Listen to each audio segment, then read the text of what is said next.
গরম ভাতের ভিতরে 1 চামচ ঘি, একটা শুকনা মরিচ আর ডিম ভাজি। এটা আমার সবচেয়ে প্রিয় খাবার ছিল।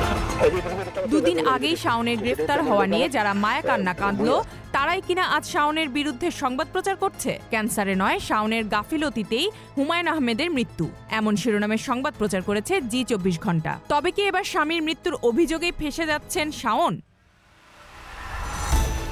ক্যান্সারে আক্রান্ত ছিলেন বাংলা সাহিত্যের কিংবদন্তি কথা সাহিত্যিক হুমায়ুন আহমেদ। তার মৃত্যুর কারণ ক্যান্সার বলেই জানত সকলে। তবে এবার লেখকের দ্বিতীয় স্ত্রী মেহের আফরোজ শাওনের বিরুদ্ধে অবহেলা ও গাফিলতির অভিযোগ আনলেন এক প্রকাশক।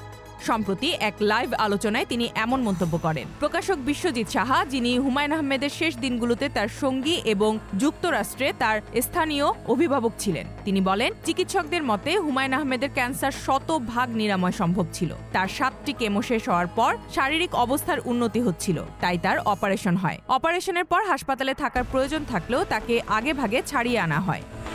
প্রকাশক বিশ্বজিৎ সাহা বলেন, হুমায়ুন আহমেদকে বাসায় নিয়ে আসার দিনই একটি পার্টির আয়োজন করা হয়, যেখানে তিনি চেয়ার থেকে পড়ে যান, কিন্তু তাকে হাসপাতালে নেওয়া হয় একদিন পর। পড়ে গিয়ে তার সেলাই খুলে যায় এবং অতিরিক্ত রক্তক্ষরণ হয়, যা পরিস্থিতিকে আরও সংকটময় করে তোলে। হাসপাতালের মেডিকেল রিপোর্ট অনুযায়ী অতিরিক্ত রক্তক্ষরণ ও সংক্রমণের কারণেই তার মৃত্যু হয়েছে, যা অবহেলারই প্রমাণ। Z news, Dhaka.